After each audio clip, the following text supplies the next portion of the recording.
नमस्कार. जय नाना. आपण चैतन्य पीठाच्या YouTube वाहिनीवरून गेल्या 4 वर्षापेक्षा अधिक काळापासून आत्मसंवाद ही प्रबोधन मालिका प्रसारित करीत आहोत. या प्रबोधन मालिकेमध्ये आपले सद्गुरू आदरणीय बाबा महाराज आपल्याला वेगवेगळ्या विषयांवर बहुमोल असं प्रबोधन करीत असतात. गेल्या काही पुष्पांपासून आदरणीय बाबा महाराज दत्तपुराण या ग्रंथाविषयी आपल्याला चिंतन करीत आहेत. आत्मसंवादाच्या मागील पुष्पात आदरणीय बाबा महाराज म्हणाले की आपण आतापर्यंत स्वामी महाराजांनी रचलेल्या दत्तपुराण या ग्रंथाविषयी विमर्श पद्धतीने चिंतन करीत आहोत. दुसऱ्या अध्यायातील काही रुचा आपण मागील पुष्पात समजून घेण्याचा प्रयत्न केला असताना आपल्याला असे लक्षात आले की स्वामी महाराजांनी दिलेले संदर्भ अतिशय उच्च पातळीचे व समजायला कठीण असे आहे. क्लिष्ट असा वेदांत विषय निरूपणाचे आपण श्रवण केले पाहिजे व आशय समजून घेतला पाहिजे.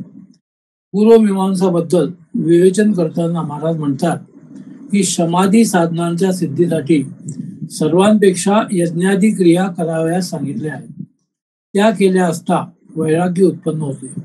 त्यामुळे त्याला आत्मपरमात्म्याचे ज्ञान क्रमशः होऊ शकते. पुढच्या रुचांमध्ये ते असे म्हणतात की अर्चेचा दिना ही वेदातील श्रुती आहे. या श्रुतीने काम्य कर्म करणाऱ्याला त्याच्या कर्माची विफलता सांगितली आहे. यज्ञादी क्रियांबरोबर वेदांत श्रवणानेही मोक्ष सांगितला आहे. इतकेच नव्हे तर असे ऐक्य ज्ञान झालेल्याला ज्ञानी पुरुषाला पाप पुण्याचा स्पर्शही होत नाही. मनात काही इच्छा धरून केल्या कर्माचे फल हे टिकत नसते. त्याची नश्वरता श्रुतीने सांगितली आहे. अशा ऐक्य ज्ञान झालेल्याला पुन्हा पुनर्जन्म नाही असे व्यासांनीच कथन केले आहे. इतर शून्यवादी मोक्षाचे निरूपण करताना ईश्वराला न मानता कर्मानुसारी फलाच्या दातृत्वाला सर्वज्ञत्व देतात. तर काही सांख्यवादी प्रकृतीला प्राधान्य देतात. तर पातंजल ईश प्राधान्य मानतात. काही प्रकृती पुरुष या दोघांनाही प्राधान्य देतात. आरंभवादी ईशाचे कर्तृत्व हेच कारण सांगतात. अशा या मार्गांपैकी कोणता मार्ग कल्याणकारी व मोक्षकारी आहे हे दत्तात्रेया मला आज कृपाळूपणे तू आज दाखव असे ते म्हणतात. ज्यासाठी मी संन्यास घेतला आहे, ज्यासाठी तपाचे अनुष्ठान करीत आहे, त्या मोक्षासाठी मी ही प्रार्थना करीत आहे. पुढच्या रुचेत महाराजांनी इंद्रिय सुखाच्या क्षणिकतेबद्दल विवेचन केले आहे. व कोणीही विद्वान मनुष्य अशा इंद्रिय सुखाची अपेक्षा करणार नाही असे या दुसऱ्या अध्यायाच्या शेवटी सांगितले. तिसरा अध्याय ज्ञानकांडाचा अध्याय सुरू होतो. अशी ही प्रश्नरूप उत्तर प्रश्न ऐकून दयाळू भगवान दत्तात्रय प्रभू कृपा करण्यास योग्य असलेल्या त्याला आदराने म्हणतात की तत्व जाणण्याच्या इच्छेने तुझी बुद्धी चांगल्या प्रकारे स्थिर झालेली आहे. तुझा हा प्रश्न खरोखरी योग्य आहे. आता एकाग्रतेने ऐक. जोपर्यंत ईश्वराची कृपा झाली नाही तोपर्यंत मानवाला योग्य शास्त्र आणि योग्य सद्गुरू कुठून मिळणार. ईश्वराची आराधना करण्याच्या बुद्धीने धर्माचे आचरण केल्याने परमेश्वर प्रसाद म्हणजे सद्गुरूंची प्राप्ती सुलभ होते. पुढच्या रुचांमध्ये ते म्हणतात की सद्गुरूची कृपा झाली असता पापाचा नाश होतो आणि दुर्भावनांविषयी तिरस्कार उत्पन्न झाल्यामुळे मुक्ती देणारे ज्ञान त्वरित मिळते. परमेश्वराची कृपा ही योग्य गुरु मिळण्या वाचून दुसरी नाही. परमेश्वराचे ज्ञान सद्गुरूशिवाय कोणीही सांगणार नाही. तसा सद्गुरू प्राप्त होण्यासाठी हे ईश्वरार्जन आहे. सद्गुरूंचा कृपाप्रसाद झाला असता ज्ञानाला अडथळा करणाऱ्या पापांचा नाश होतो व मोक्ष देणाऱ्या ज्ञानाची प्राप्ती होते. त्याला वेळ लागत नाही. ही सद्गुरूंची कृपा असते. त्यामुळे तू धन्य आहेस, कारण तुझी बुद्धी या स्वरूपाचीच आहे. म्हणून मी येथे आलोय असे भगवान दत्तात्रय त्या ब्रह्माला सांगतात. पुढे भगवान म्हणतात की स्वात्मज्ञानानेच मोक्ष प्राप्त होतो, केवळ पदार्थ ज्ञानाने नाही. ब्रह्मविद्याच मोक्ष मिळवतो. तो केवळ कर्माचरण करणाऱ्याला मिळत नाही. केवळ कर्म करीत राहणाऱ्या कर्मठ मीमांसकांना भगवान दत्तात्रयांनी परिहार केला आहे. आत्मज्ञान झालेलाच या ठिकाणी अभय मिळवतो, इतर नाही असे ते म्हणतात. पुढे प्रत्येक शरीरात आत्मभेद पाहणाऱ्या सांख्य मताचे भगवंतांनी निराकरण केले आहे. परमानंद हा क्षणिक दुःख निवृत्तीने मिळत नाही. परानंद योगशास्त्रानुसार होणाऱ्या क्षणिक दुःख निवृत्तीने होत नाही. पुढे महाराजांनी इथे आरंभवाद आणि परिमाणवाद या दोघांचेही खंडन केले आहे. ते म्हणतात की सांख्याचे प्रधान हे जड आहे, ते कारण होऊ शकत नाही. याला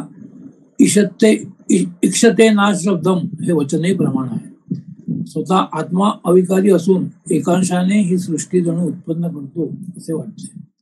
जणू हा शब्द तसे नसताना तसे वाटणे यासाठी आहे. यालाच विवर्त असे म्हणतात. भगवान दत्तात्रयांनी इथे कोळ्याचा दृष्टांत दिला आहे. घटाचे उपादान करणारी माती आहे, तर कुंभार हा निमित्त कारण आहे. त्याचप्रमाणे भासणाऱ्या सृष्टीचे उपादान कारण आत्मा आहे, तर निमित्त कारण त्याचा एकदेशी असलेली माया आहे. उपाधीने एकाला अनेक कसे यासाठी दृष्टांत सांगितला आहे. तो असा: झोपण्यापूर्वी माणूस बाह्य सृष्टीत वावरत असतो. तो झोपला असताना त्याला अनेक प्रकारचे स्वप्न पडतात. या सर्व गोष्टी खऱ्या नसताना सत्य स्वरूपाच्या भासतात. नंतर जाग येतात, त्या साऱ्या गोष्टी आपोआप आपल्यामध्ये विलीन होतात. त्याचा पुन्हा मागमूसही नसतो. त्यासाठी सृष्टीचा सिद्धांत दिला आहे. ब्रह्मामध्ये असणारी ही माया ही सृष्टीची उत्पत्ती स्थिती प्रलयकारिणी आहे. हे मायेचे कार्य आहे. त्याचप्रमाणे एकच असलेल्या आत्म्याविषयी अनादी मायावेशाने बाह्यरूप नानारूप असलेला मिथ्या भ्रम होतो. प्रत्यक्ष अनुभवाचे ज्ञान झाले असता केवळ आत्माच उरतो, त्याचे ज्ञान शिल्लक राहते. सद्गुरूंच्या कृपेने प्रत्यक्ष ज्ञानाबरोबर अनुभवात्मक ज्ञान होते, त्याला साक्षात्कार असे म्हणतात. तो झाला असता नानारूप मिथ्याभ्रम नाहीसा होतो. हे नामरूपात्मक जगत मायेमुळे आरशात दिसणाऱ्या दृश्याप्रमाणे स्वप्नासारखे भासते. ज्ञान झाल्यावर तो स्वतःला मी शिव आहे असे मानतो. सद्गुरु कृपेने ज्ञान झालेला द्रष्टा द्वैत संपल्यामुळे मी शिव आत्मा आहे, मी ब्रह्म आहे हे ज्ञान प्राप्त झाल्यामुळे अतिशय आनंदी होतो. म्हणूनच त्याला चिदानंद रूपम शिवोहम शिवम अशी अवस्था प्राप्त होते व आनंदाची अनुभूती होते. असे सांगून आदरणीय बाबांनी हा कठीण विषय सुंदररित्या आपल्याला समजावून सांगितल्या व आपल्या प्रबोधनाला स्वल्प विराम देताना विवेक चूडामणी ग्रंथाचा एक श्लोक त्यांनी इथे समजावून सांगितला. मी बाबा महाराजांना विनंती करतो की त्यांनी आजच्या प्रबोधनाला सुरुवात करा. नमस्कार.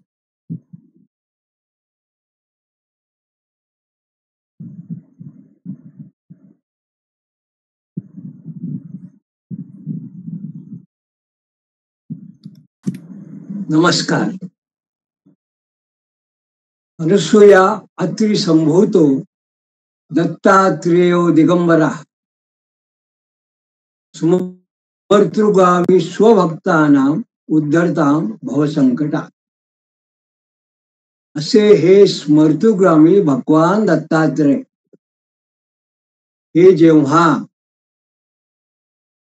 दत्तपुराणांतर्गत हा जो पहिल्या अष्टकातल्या 3ऱ्या अध्यायामधला हा जो दत्त आणि त्यांचा शिष्य म्हणजे शिष्य भावानी शरण आलेला हा जो यती आहे यांच्यातला संवाद, याचा दत्त पुराणांतर्गत जे स्वामी महाराजांनी ग्रंथ आपल्या समोर ठेवलाय त्याचा विमर्शात्मक अशा पद्धतीने आपण अवलोकन करत आहोत. गेल्या पुष्पात जेव्हा भगवान दत्तात्रेयांनी प्रकट होऊन या संस्कारित अशा सच शिष्याला उपदेश करायला सुरुवात केली, तेव्हा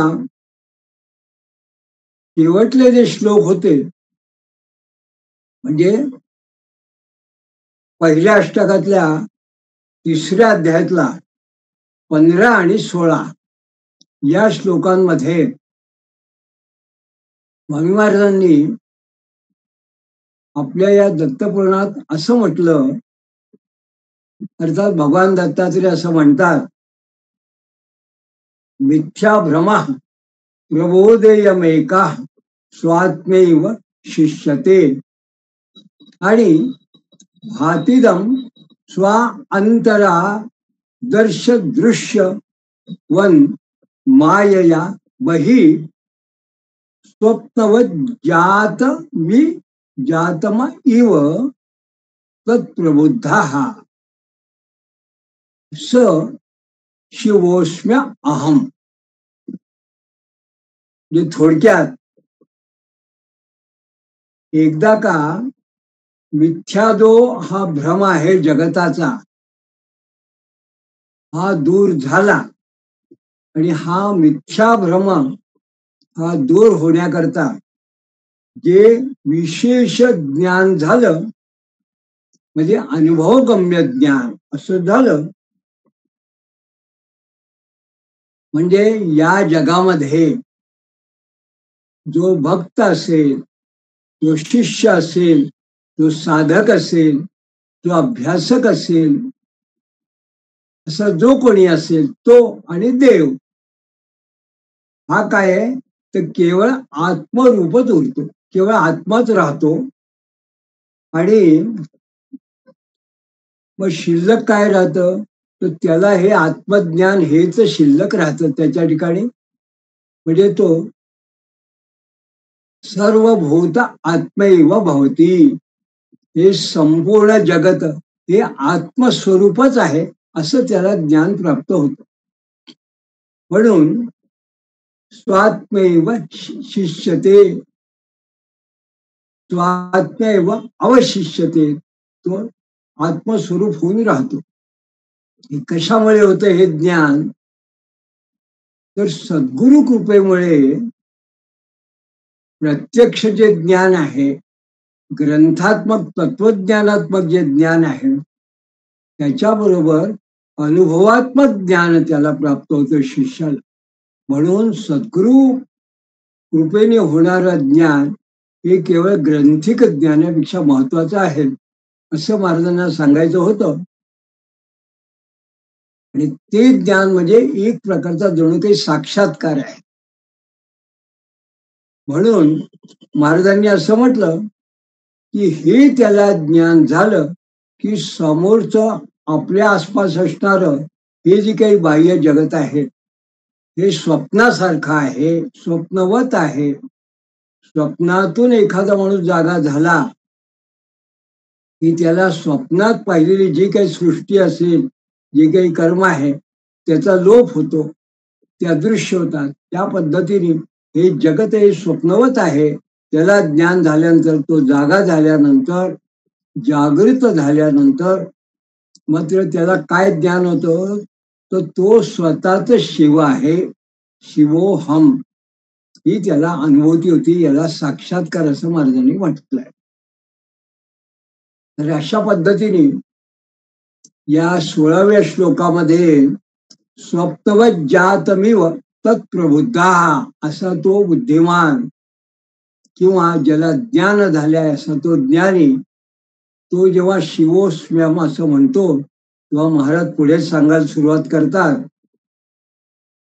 एवं श्रद्धा भक्ती युक्त संशयम यो विभावयेत देव सद्गुरु भक्तोस्य कुतोयम शिष्यते भ्रमा.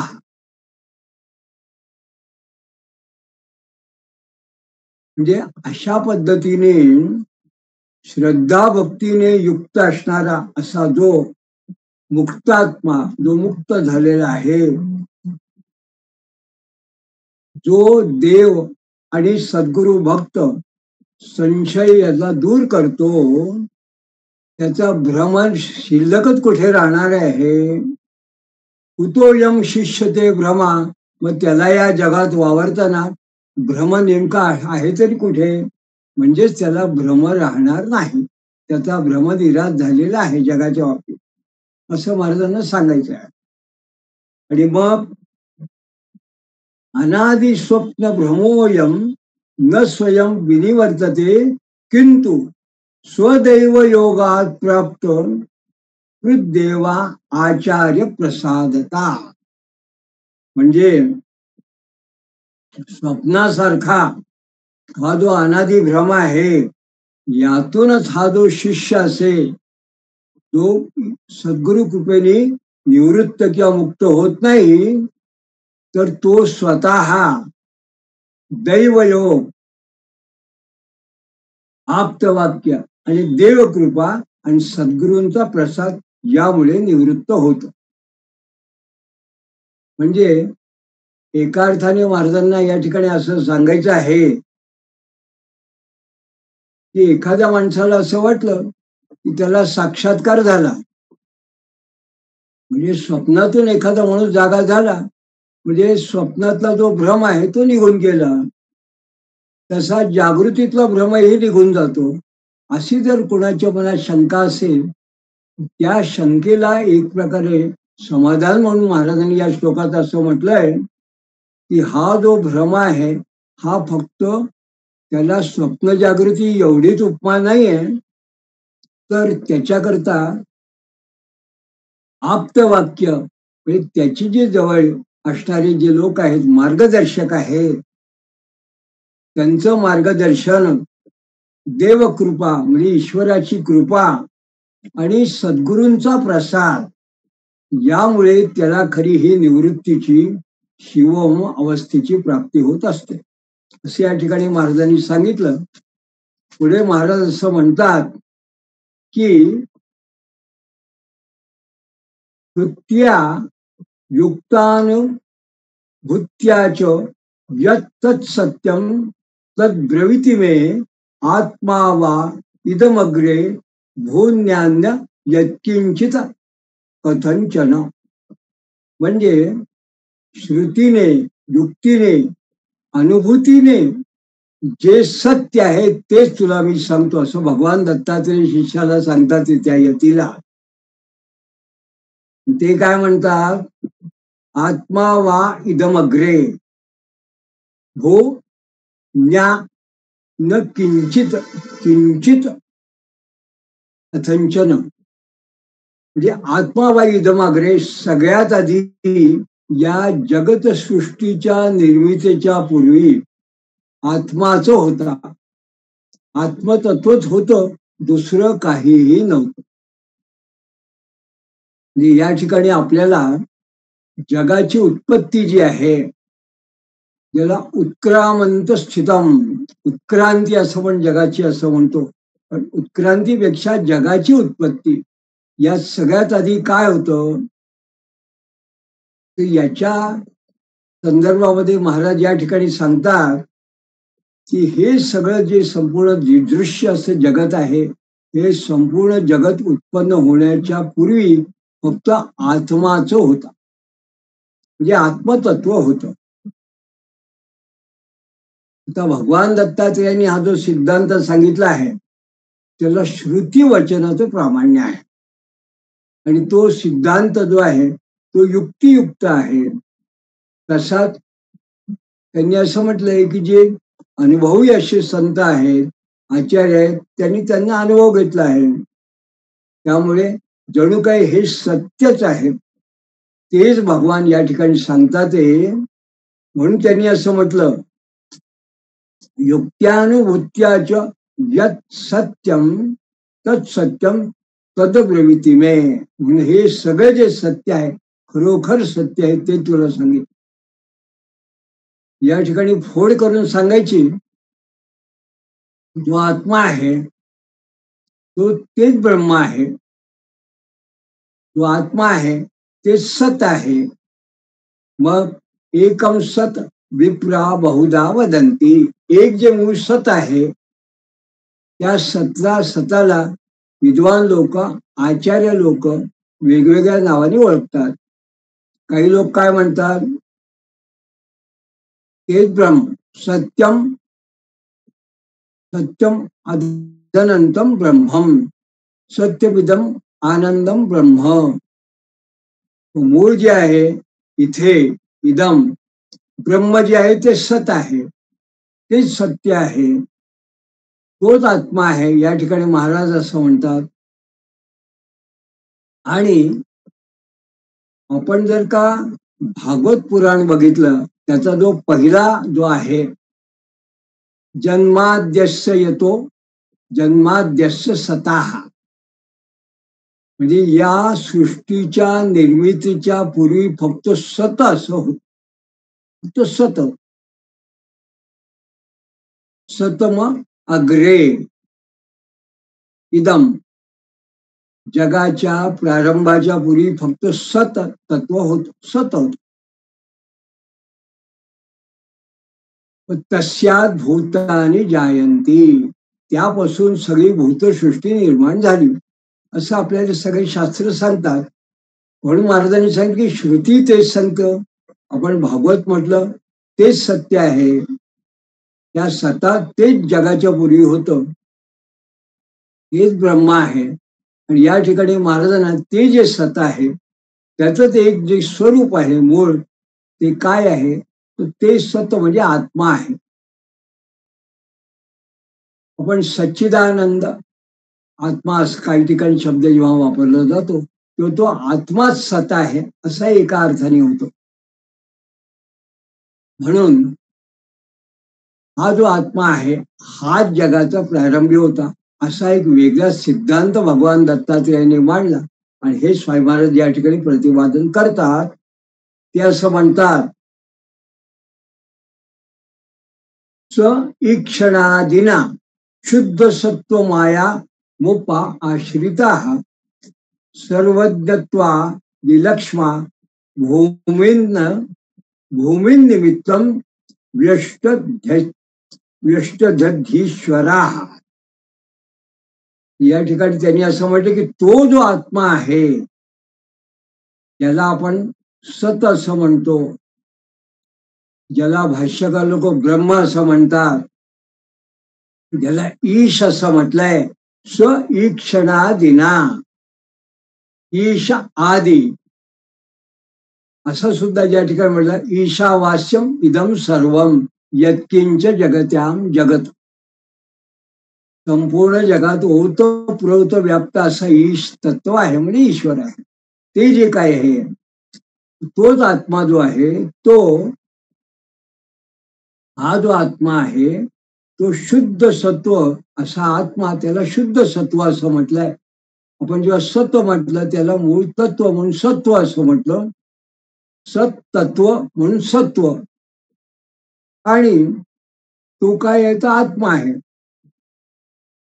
हा जो शुद्ध आत्मा शुद्ध सत्व आहे हा कसा या ठिकाणी राहतो तर मायेच्या आश्रयाने हे जे काही बाह्य ज्ञान आहे सर्व ज्ञानादी लक्षण अशा सृष्टीचं निमित्त कारण झाला आहे.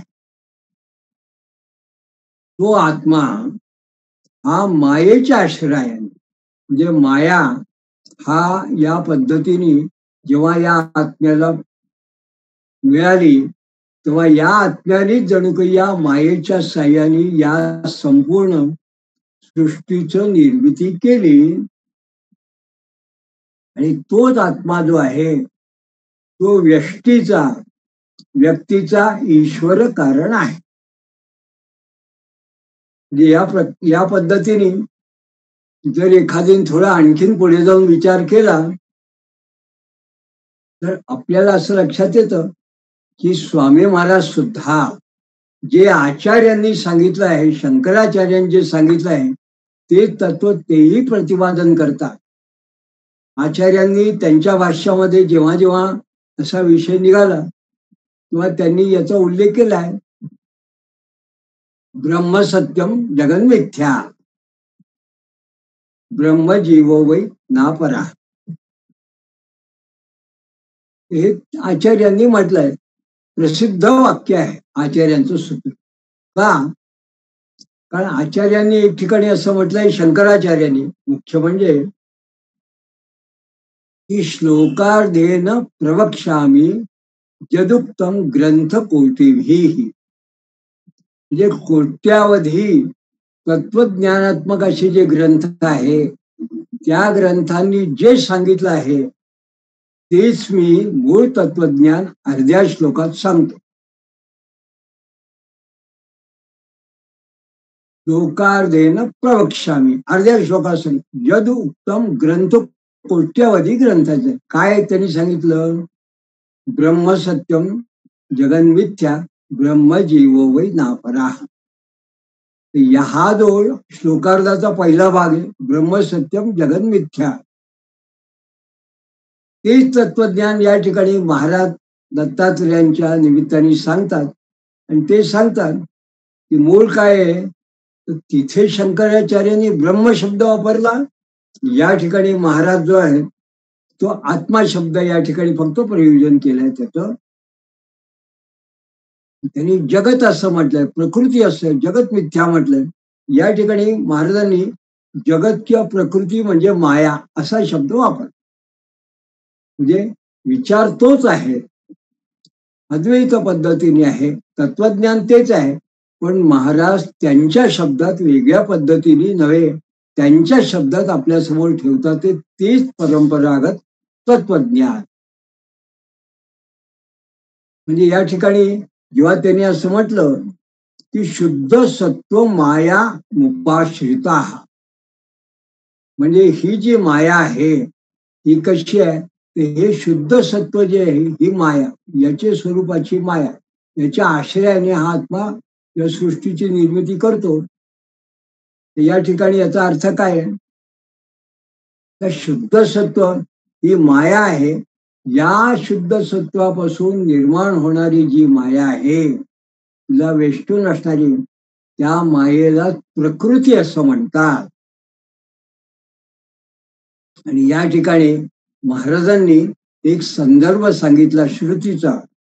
ते म्हणतात प्रक्रियते अनया इति प्रकृती, म्हणजे विशिष्ट क्रियेमुळे जी क्रिया करते, जे प्रत्यक्ष नाही अशा बरोबर अनया तिला प्रकृती म्हटलं आहे. तर ही क्रिया कोणची आहे, निर्मितीची. कोण करते, प्रकृती. अशी जी दैवी शक्ती माया आहे म्हणून तिला प्रकृती असं म्हटलं.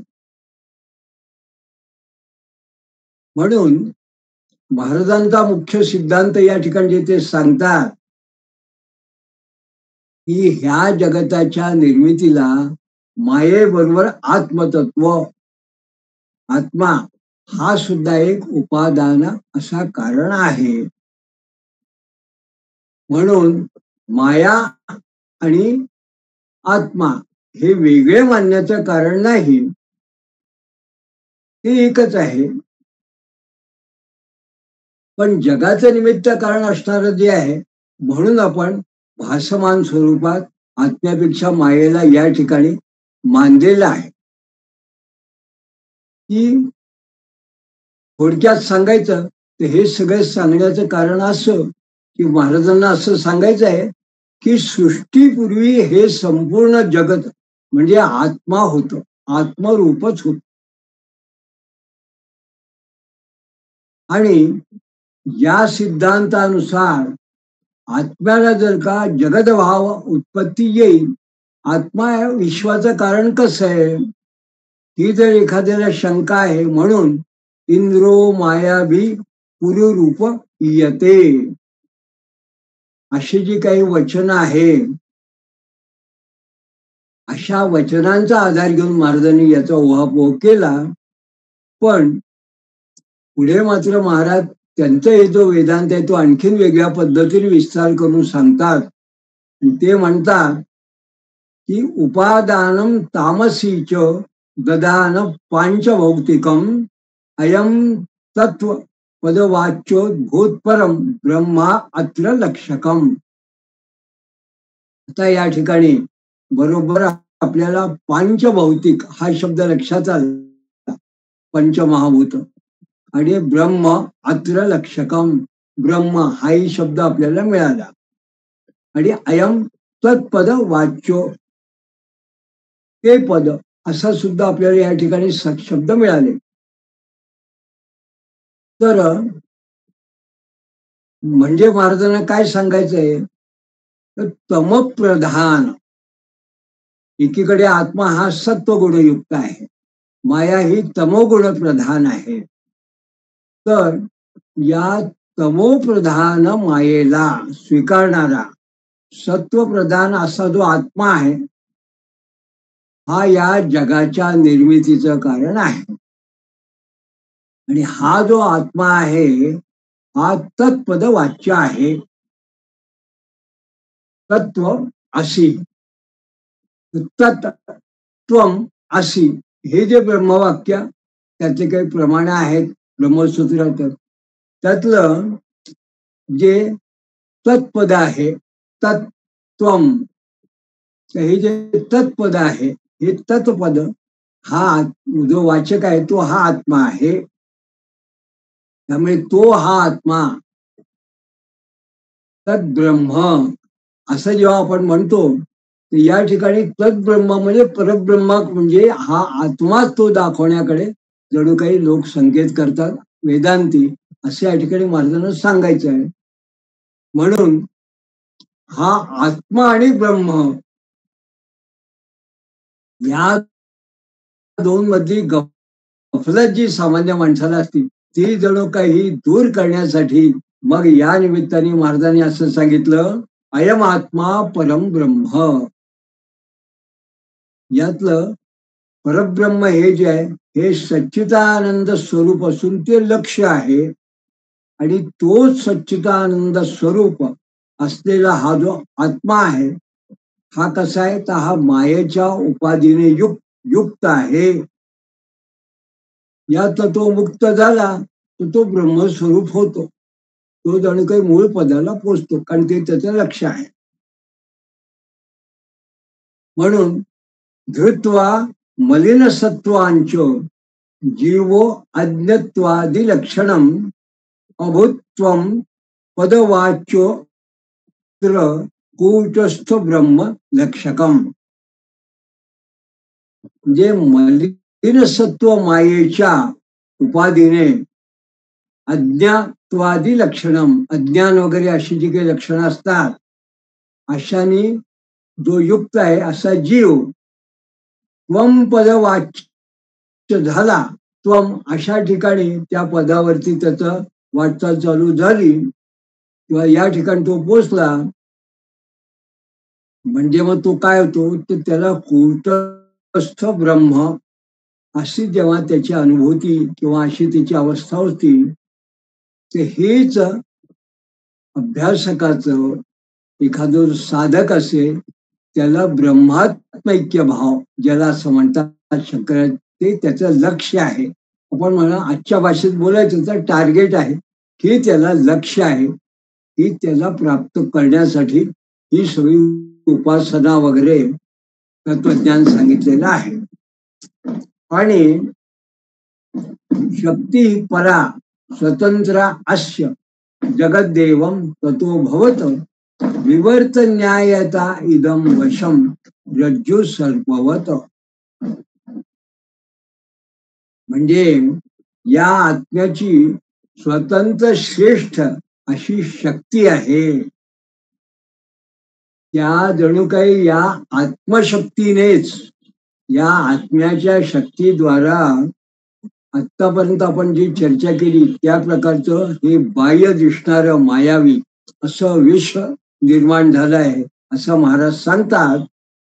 आणि विवर्त न्यायाने हे परतंत्र असलेलं विश्व, परतंत्र आणि विवर्त न्याय हा शब्द पुन्हा आपण कशाकरता विचार करतोय महाराजांनी सांगितलं, एखादा कोळी आपल्यातून जेव्हा जाळं निर्माण करतो कोळिष्ट आणि तेच पुन्हा स्वतःमध्ये तो गिळंकृत करून घेतो म्हणून त्याला विवर्त न्याय असं म्हटलं आहे. म्हणून हे जे विश्व आहे हे स्वतंत्र नाही तर परतंत्र आहे. कुणाच्या अधीन आहे तर आत्म्याच्या अधीन आहे. या ठिकाणी महाराजांनी सतत वेदांताची जी उपमा दिलेली असते, बहुतेक लोक सांगतात की त्यांनी असं म्हटलंय रज्जू सर्पवत. म्हणजे हे विश्व जे दिसतंय हे दोरीवर असणाऱ्या एखाद्या सापाप्रमाणे आहे. तर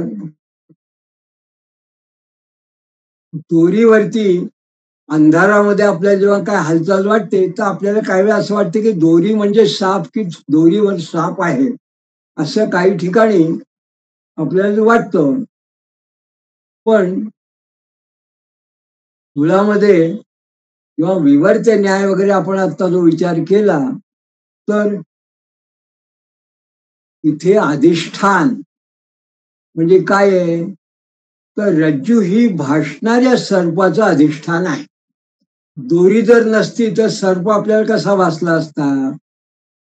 म्हणून रज्जू म्हणजे दोरी असणारे हे अधिष्ठान आहे.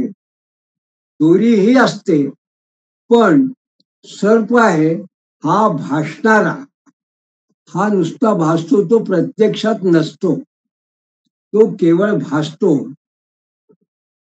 आणि जे भासते ते मुळात नसतं, जे भासतं ते मुळात नसतं.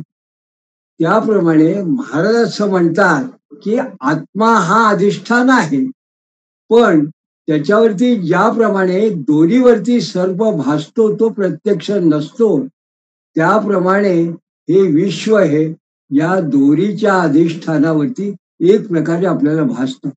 अशी एक आगळी वेगळी उपमा महाराजांनी या सृष्टी आणि प्रकृती आणि आत्म्याच्या संबंधात आपल्यासमोर ठेवली आहे.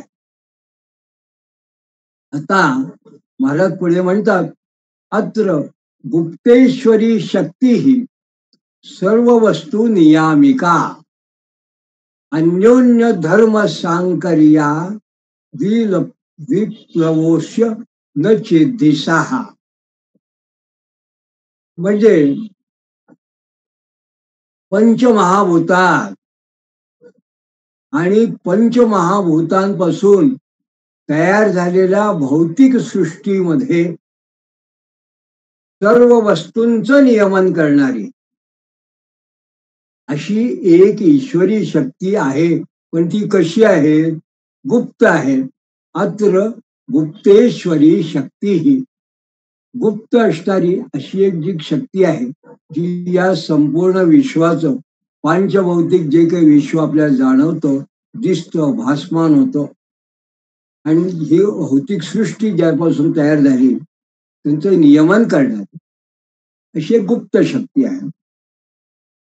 त्याला महाराजांनी म्हटलं अत्र गुप्तेश्वरी शक्ती ही. महाराज म्हणतात ती जर नसेल, जर ती नसेल तर मग काय होईल. म्हणजे आपण ती शक्ती आहे असं जर मानलंच नाही तर त्याला हे उत्तर आहे, ती जर शक्ती नसेल तर काय होईल, तर एकमेकांच्या गुणधर्माच्या संकराने या जगाचा नाश होईल. ही शक्ती जर नसेल, म्हणजे एखाद्याने जर असं विचार केला की हे कसं शक्य आहे, तर साधी गोष्ट आहे.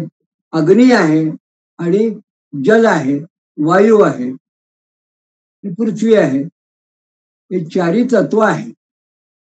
अग्नी तत्व आणि जल तत्व हे एकमेकांच्या विरोधात आहे, वायू तत्व हे दोन्हीच्या विरोधात आहे. तर जर का नुसता अग्नी आणि जल वायू यांचं नियमन करणारी अशी जर एखादी शक्ती नसेल तर काय होईल. अग्नीमुळे पाण्याची वाफ होऊन जाईल, त्या वायूमुळे हा अग्नी आहे हा कुठेतरी विझेल, पाण्यामुळे अग्नी विझेल. म्हणजे जणू काही सृष्टीचा नाश आहे. ही जी पंचभौतिक ही सृष्टी आहे या सगळ्या तत्वांचं आहे त्याच परिस्थितीमध्ये हे राहून पिंड ब्रह्मांड माणसाच्या शरीरापासून अहम वैश्वानरो भूत्वा प्राणिनाम देहमाश्रिता.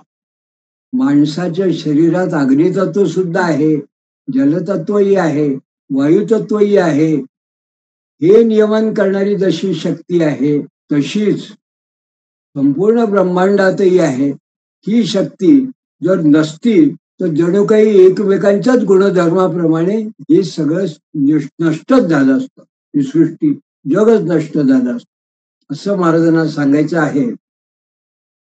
आणि प्रकृत्य धीन चेष्टस्य जीवस्य अपि पुमर्थता शास्त्रदृष्टेंद्रियार्थोत्तत रागद्वेषा वशत्वता.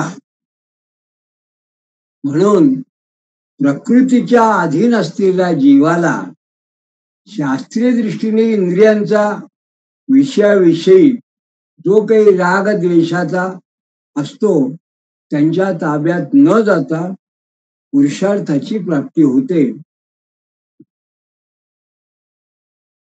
म्हणजे या ठिकाणी महाराजांना काय सांगायचं आहे, तर अनुकूल गोष्टीविषयी राग आणि प्रेम आणि प्रतिकूल गोष्टीविषयी द्वेष ही साधारणपणे जी प्रवृत्ती असते ही माणसामध्ये असते. ती का असते, तरी त्याची जी काही प्राचीन कर्म असतील त्याच्या संस्कारामुळे असते.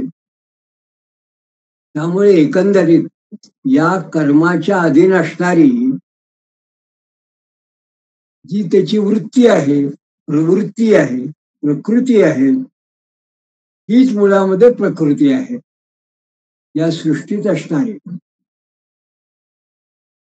ही जी प्रकृती आहे ही त्याच्या मनावर जणू काही नियंत्रण करून त्या विषयांच्या स्मरणाने त्याला वेगवेगळ्या ठिकाणी वेगवेगळ्या इंद्रिय वृत्तीमुळे विषयांमुळे त्याला प्रवृत्त अशी करत असते. मात्र ज्ञान कशामुळे प्राप्त होतो, तर विविध शास्त्रांच्या अध्ययनामुळे. आणि एकदा त्याला हे शास्त्राचं ज्ञान झालं की मग हे शास्त्रीय ज्ञानाने काय होतं, तर त्याची ही जी काही प्रवृत्ती आहे किंवा जी मानसिक वृत्ती मनोवृत्ती जी आहे हे राग लोभ इत्यादींना प्रतिबंध करणाऱ्या अशी जी काही ईश्वर सेवा किंवा सद्गुरूंच्या ठिकाणी भक्ती अशा ठिकाणी त्याची मनोवृत्ती त्याला प्रवृत्त करते. का, तर त्या शास्त्रीय ज्ञानामुळे ही जेव्हा त्याची प्रकृती या दिशेकडे वळते तेव्हा त्याला योग्य त्या ठिकाणी त्याला शेवटी नेऊन पोचवते. म्हणजे काय, तर त्याला हे जे अनर्थ असतात मायेमध्ये गुरफटून राहणारे आणि जन्म मरण्याच्या फेऱ्याचे असे कर्मानुबंधन हे जे असतात या अनर्थापासून त्याला मुक्त करते. म्हणजे थोडक्यात पुरुषाच्या ठिकाणी असणारे जे राग द्वेष वगैरे असते हे ज्ञानामुळे हे नष्ट होतात. कर्मानुबंधीने मनुष्य लोके असे जेव्हा गीतेत शब्द आहे, माणूस हा जेव्हा कर्माच्या बंधनात असतो त्याच्यापासून मुक्त करणार हे जे ज्ञान आहे हे ज्ञान त्याला आपण जर सुरुवातीपासून पाहिलं तर हे मुक्तीचं ज्ञान हे गुरुकृपेमुळे प्राप्त होतं अशा ठिकाणी संदर्भाने महाराज सांगतात आहेत. आणि ह्या दत्त त्या संन्यासाला उपदेश करतात. या ठिकाणी पुन्हा तत्वज्ञान पद्धतीने महाराज असं सांगतात, प्रपंच तद्भावोस्मिन्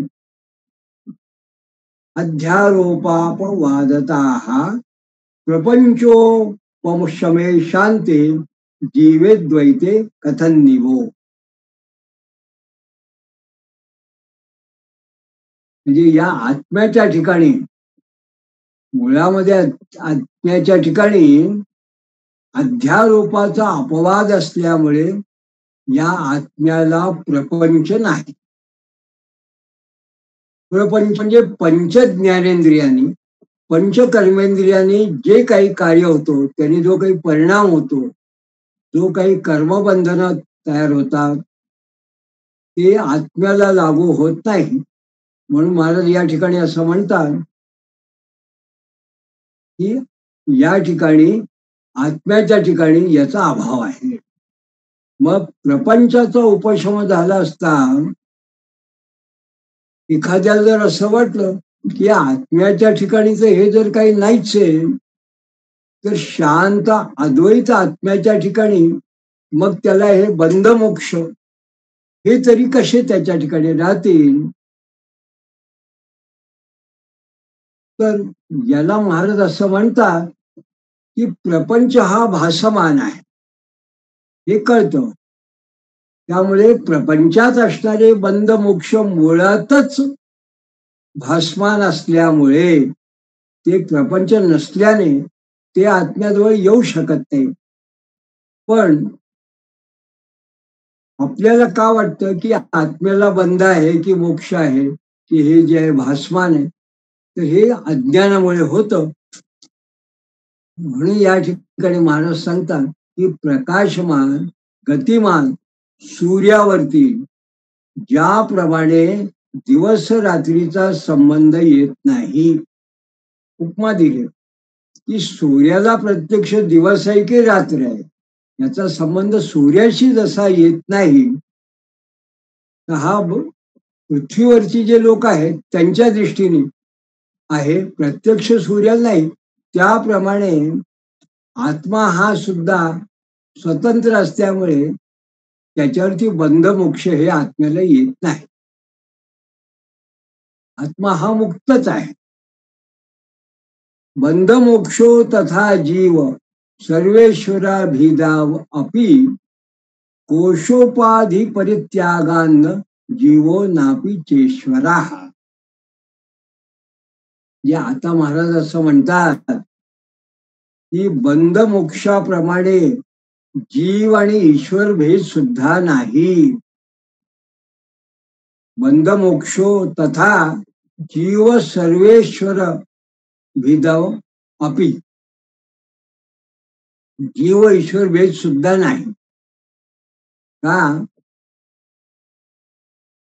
तर उपाधिभूत असलेल्या अन्नमयादी कोशांचा त्याग केल्यामुळे कोशोपाधी परित्याग अन्न, या ठिकाणी अन्न शब्द वेगळा आलाय, कोशो आलाय, पण अर्थ असा आहे की अन्नमय कोश, प्राणमय कोश, मनमय कोश, विज्ञानमय कोश, आनंदमय कोश, हे जे काही कोश आहे हे सुद्धा कसे आहे, हे शरीर आहे म्हणून हे कोश आहे.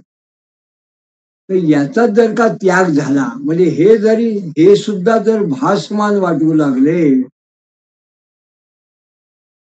हे सुद्धा जर का माईक असा अनुभव आला, तर जीव आणि मायेचा उपाधींचा त्याग होतो. आणि तो जर झाला तर मग माणूस आणि जीव याच्यात सुद्धा ईश्वर भेद राहत नाही. म्हणजे जीव आणि ईश्वर, आत्मा आणि परमात्मा, या ज्या आपण जेव्हा तुलनात्मक अशा शब्द वापरतो तेव्हा जीव आणि ईश्वर आणि आत्मा परमात्मा याच्यात सुद्धा भेद राहत नाही. स्वस्वस्वस्वरूपे परिज्ञाते न बंधो नापि मोक्षणम बंध मोक्ष प्रकारंते वक्षे संक्षेपता शृणु. आणि महाराज असं म्हणतात की आता सच्चिदानंद स्वरूप जाणलं असताना बंधही नाही आणि मोक्षही नाही. म्हणजे स्वतःच्या आत्मस्वरूपाचं आणि म्हणजे सच्चिदानंद स्वरूपाचं ज्ञान झालं म्हणजे त्याला तो मुक्तची स्वभाव आहे. तो जो मुक्त असतो त्याला बंधही नाही, मोक्षही नाही. तर यासाठी बंध आणि मोक्ष हे काय आहे ते तुला मी अत्यंत संक्षेपाने सांगतो. तर हे का असं म्हणतात महाराज या ठिकाणी म्हणतात, तर बंध आणि मोक्ष हे सुद्धा शेवटी कल्पित आहे. तत्वज्ञानाने कल्पना केली आहे. त्यामुळे ज्याला आत्मज्ञानाचा अनुभव आहे त्याला आत्मज्ञान प्राप्त झालं म्हणजे या बंध आणि मोक्षाचं सुद्धा अस्तित्व राहत नाही. म्हणून या बाबतीमध्ये जणू काही एक सूत्र दत्तपुराणकारांनी असं म्हटलंय, न विरोधो नच उत्पत्ती न बद्धो नच साधका न मुमुक्ष न वा मुक्त इत्येषा परमार्थता. अशा पद्धतीने परमार्थता, परमपुरुषार्थ आणि मोक्ष यांचं थोडक्यात स्पष्टीकरण स्वतः गौडपादाचार्यांनी केलेलं आहे. आणि या श्लोकार्धात त्यांनी सांगितलंय की बंध आणि मुक्त किंवा मोक्ष वगैरे या सगळ्या गोष्टी या ज्या परमार्थात आहेत त्यातनं खरं ज्याला ब्रह्मात्मैक्य भावाची ज्याला प्राप्ती झाली आहे त्याला या सगळ्या गोष्टी या जणू काही भासमान आहे. हा अगदी थोडक्यात या श्लोकाचा अर्थ जो गौडपादाचार्यांनी सांगितला तोच जणू काही महाराज या ठिकाणी सांगतात. आणि महाराज असं म्हणतात सच्चित सुखात्मकोप्यमात्मा द्वितीयो जो अजरो अमराः स्वाश्रया स्वविषया स्वमायासो तया भीषम स्वाभाविक स्वरूपात्सो प्रच्युत्तो न आत्मनागतः देहाद्यना आत्मने प्राप्ता शेषा अनर्थ सुख दुःखिता. म्हणजे काय तर अद्वितीय अज अमर आणि सच्चित सुखात्मक आत्मा ही स्वविषय असलेल्या स्वमायेमुळे देहात आल्यामुळे म्हणजे देहाच्या आश्रयात देहात असल्यामुळे स्वाभाविक त्याचं जे मुक्त स्वरूप आहे ईश्वरत्व ईशत्व सत्व असं जे स्वरूप आहे त्यापासून च्युत होऊन तो कुठे गेला तो अनात्मतेला गेला या शरीरात बद्ध झाला. आणि म्हणून देहादी अनात्म्याच्या ठिकाणी देहाच्या ठिकाणी ज्याला ही दुःख वगैरे होतात अशा ज्या काही अवस्थेत असेल जर आत्मा असेल त्याला वेदांतांनी म्हटलं अनात्म्याच्या ठिकाणी सर्व अनर्थ प्राप्त होऊन तो विशेष दुःखी झाला. म्हणजे वास्तविक जो आत्मा आहे तो नित्य तृप्त अज आहे. अजो होम अजोयम अहमेकम सत्यम पुराण पुरुषो असं या आत्म्याचं वर्णन आहे. त्याला जन्मही नाही आणि मृत्यूही नाही तो अजर आहे म्हणजे त्याला कोणचा अजर म्हणजे कोणता विकारही नाही असा जो आत्मा आहे. तो अमर असल्यामुळे त्याला नाशही नाही. आणि ही काय ही त्याची स्वाभाविक स्थिती आहे. पण त्याला अनात्म अशी अवस्था कशी प्राप्त झाली अनात्मा तर देहाच्या ठिकाणी तो आल्यानंतर तो जेव्हा या विषयाधिक सगळे जे काही पंचभौतिक माया वगैरे याच्या ठिकाणी त्याला तादात्म्य झाल्यामुळे तो अनात्म अवस्थेला गेला. आणि त्या ठिकाणी गेल्यामुळे काय झालं देहाला जे काही दुःखादी वगैरे सगळे त्याला भास होतात हे खरे भास आहे ते अनात्म अवस्थेत असलेल्या आत्म्याला आहे. म्हणून काही लोकांनी म्हटलं की मला आत्म्याला दुःख झालं. सामान्य माणसाला व्यावहारिक दृष्ट्याला त्या माणसाला दुःख झालं तो म्हणते मला आत्मा माझ्या ठिकाणी आत्मा आहे म्हणून मला दुःखादीची प्राप्ती झाली. पण या ठिकाणी दोन शब्द आपल्याला असे महाराजांनी सांगितले आहे की शरीराच्या ठिकाणी असणारा जो आहे आत्मा ज्याला या दुःख किंवा राग द्वेष वगैरे याची ज्याला बाधा होते ज्याला बंध मोक्ष आहे तो काय आहे तो अनात्मा आहे. मूळ जो आत्मतत्व आहे ते नित्य शुद्ध बुद्ध मुक्त असत आहे अजर अमर आहे. आणि अविद्या काम कर्माद्ये अरिष्ट प्राप्तींच साधने कांक्षत अन्न अरिष्ट नाशम चाल भमानो अमृतम भूषम. म्हणजे काम्य कर्मादी साधनांनी जे काम्य कर्म तो करत असतो आणि मग तो त्यात काय करतो यज्ञादी योगादी वगैरे सगळे जे काम्यार्थ कर्म तो जेव्हा करतो यज्ञयाग वगैरे कर्मकांड तेव्हा त्या साधनाने इष्टप्राप्ती आणि अरिष्ट जे आहे माझं त्याच्या नाशाची इच्छा तो करतो, म्हणून त्याला काम्यार्थ काही प्राप्ती होते त्याला, पण दुःख निवर्तक अशा अमृतत्वाची प्राप्ती त्याला होत नाही. हम्म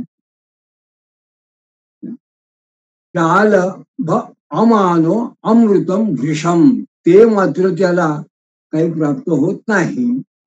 आणि मग आकृष्यमाणो रागाद्ये कराद्ये रिवार्णवे मो मो यमानो मर्त्य दीनानाम योनिषु संसरण.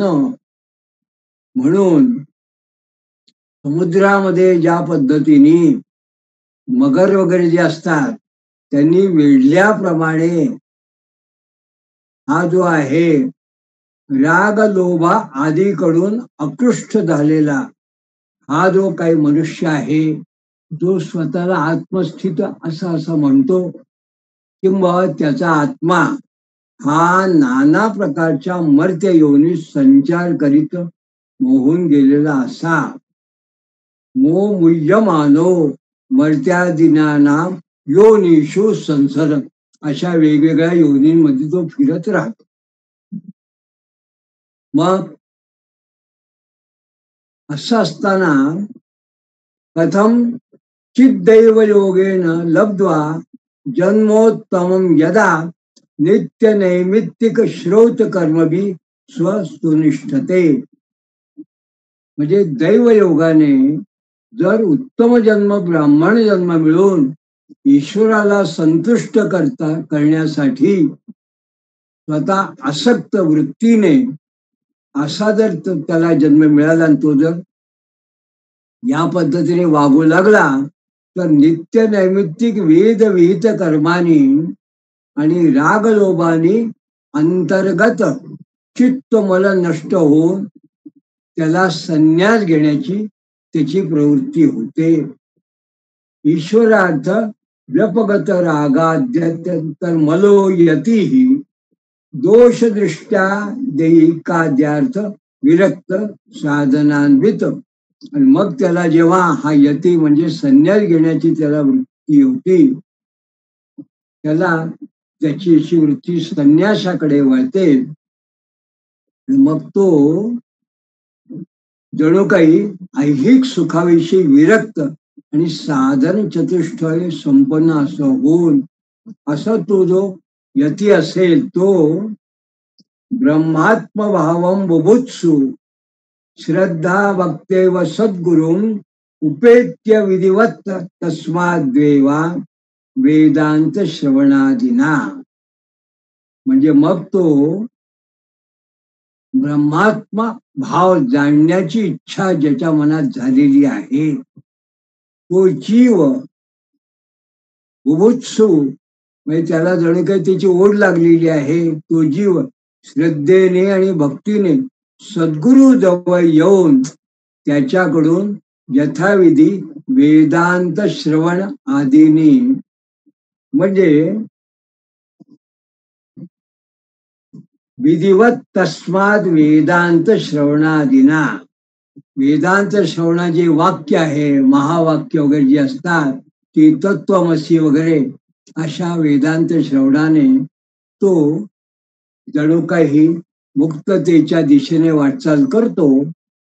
आणि तत्वमस्यादी वाक्यार्थम अखंड एक रस सत्वता विज्ञाय लक्षणावृत्त्या सोहम स्मित भेदता. म्हणजे तत्वमसी वगैरे अशी जी वाक्य आहेत, या जणू काही अखंड एकरसत्वाने अभेद वृत्ती जी आहे त्यांनी वृत्तीने जे ज्ञान प्राप्त करायचं आहे ते ज्ञान प्राप्ती करून त्याला जेव्हा त्याला या ज्ञानाला प्रतिबंध करणारं असं जे अज्ञान आहे त्या प्रतिबंधाचा त्याचा नाश झाला, म्हणजे मग तो काय होतो, तर या अज्ञानाचा नाश झाल्यानंतर म्हणजे गुरुकडे आल्यानंतर त्याला जेव्हा वेदांत वाक्याचा त्याला लाभ होतो, ज्ञान प्राप्त होतो, तेव्हा तो प्रतिबंध क्षयांते तू विमुक्तो ज्ञान अज्ञान बंधनात. आणि निवृत्ता अज्ञानाचा तत्कार्यो जीवन मुक्तो भवे ध्रुवम. या ठिकाणी प्रतिबंध क्षयांते तू विमुक्तो अज्ञान बंधनात, म्हणजे तो जो आहे तो शरीरस्थ हे जे काही अज्ञान आहे, या प्रतिबंध आहे, या अज्ञानातून तो मुक्त होतो. आणि अज्ञान आणि अज्ञानाचं कार्य याच्यातून निवृत्त झालेला असा तो जो कोणी जीव आहे, तो जो गुरुकृपेमुळे या अवस्थेला पोहोचलेला आहे, तो निवृत्ता अज्ञान तत्कार्य, त्या सगळ्या अज्ञान वगैरे अशी जे काही बंधनात हे कार्य त्या निवृत्त होऊन जीवन मुक्तो भवे ध्रुवम, तो निश्चितपणे भवे ध्रुवम म्हणजे निश्चितपणे. या ठिकाणी महाराज ग्वाही देतात की निश्चितपणे जीवन मुक्तो भवे, तो जीवन मुक्त होतो. म्हणजे या ठिकाणी महाराजांना असं सांगायचं आहे की दैवयोगाने उत्तम जन्माची प्राप्ती झाल्यानंतर एखाद्या जीवाने वर्णाश्रम धर्मानुसार अध्ययन, अध्यापन, यजन, याजन, दान, प्रतिग्रह हे जे काही विविध विहित असं प्राप्त जे नित्यनैमित्तिक कर्म वगैरे असतात, ते जर का त्यांनी ईश्वरार्पण बुद्धीने केले, त्यामुळे काय होतं, ते चित्तशुद्धी होते. आणि मग त्या चित्तशुद्धीमुळे त्याला ऐहिक आणि पारलौकिक सुखाविषयी जणू काही वैराग्य वृत्ती उत्पन्न होते. मग त्याला जीव ब्रह्मात्मिक ज्ञान याची त्याला ओढ लागते. मग ही ओढ लागली म्हणजे तो काय आहे की तो सद्गुरूपाशी जातो किंवा त्याला सद्गुरूंची प्राप्ती होते. आणि मग सद्गुरूंची प्राप्ती झाल्यानंतर सद्गुरूंकडून जेव्हा त्याला महावाक्यांचा अर्थ अगदी योग्य पद्धतीने जेव्हा त्याला समजला, म्हणजे ते वेदांतचं खऱ्या अर्थाने त्याला ज्ञान प्राप्त झालं, की मग या त्याला विशिष्ट मुक्तीच्या मार्गाकडे जाणाऱ्या, प्रतिबंध करणाऱ्या जे काही अज्ञान आहे, त्या आदिभौतिक, आदिदैविक, आध्यात्मिक अशा प्रतिबंध तो जीव मुक्त झाल्यानंतर मग खऱ्या अर्थाने तो मी अमुक आहे, मीच अमुक आहे अशी जी काही त्याच्या ठिकाणी एक उपाधी असते, त्याच्यातून तो शरीरस्थ अज्ञानातून तो जीव मुक्त होतो. आणि मग खऱ्या अर्थाने तो जो जीव आहे तो जीवन मुक्त होतो. तर अशा पद्धतीने जणू काही सामान्य माणसाला जीवन मुक्त होण्यासाठी एक विशिष्ट क्रम जो असतो, तो कोणत्या गोष्टी कुठल्या क्रमाने होतात किंवा व्हायला पाहिजे अशा पद्धतीने स्वामी महाराजांनी या ठिकाणी आपल्या समोर एक वेदांत पद्धतीने हा विषय मांडला. आणि भगवान दत्तात्रेय या यतीला हा उपदेश करताना हा जो क्रममुक्ती आहे जीवन मुक्त होण्यासाठी, हा विषय स्वामी महाराजांनी भगवान दत्तात्रेयाच्या विषयाने या पहिल्या अष्टकातल्या 3ऱ्या अध्यायातल्या 37व्या श्लोकापर्यंत आपल्या समोर महाराजांनी मांडल्या. आता यापुढे महाराज आपल्याला काय सांगणार आहेत ते आपण आता पुढच्या पुष्पात बघणार आहोत.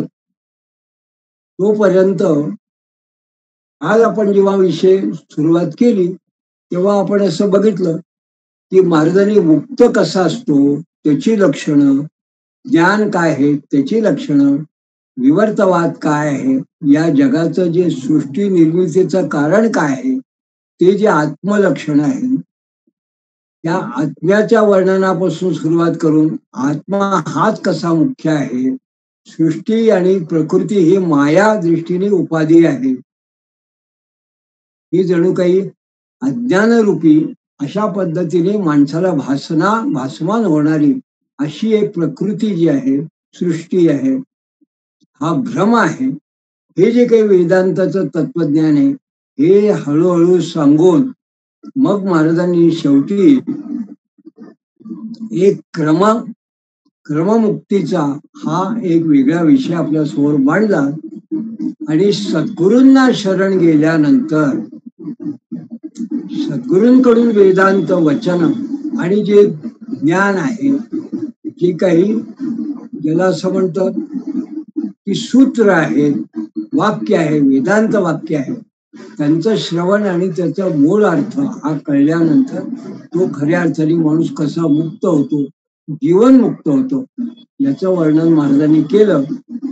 तेव्हा आज इथे आपण हा विषय इथे थांबवून या विषयाला स्वल्प विराम देतो.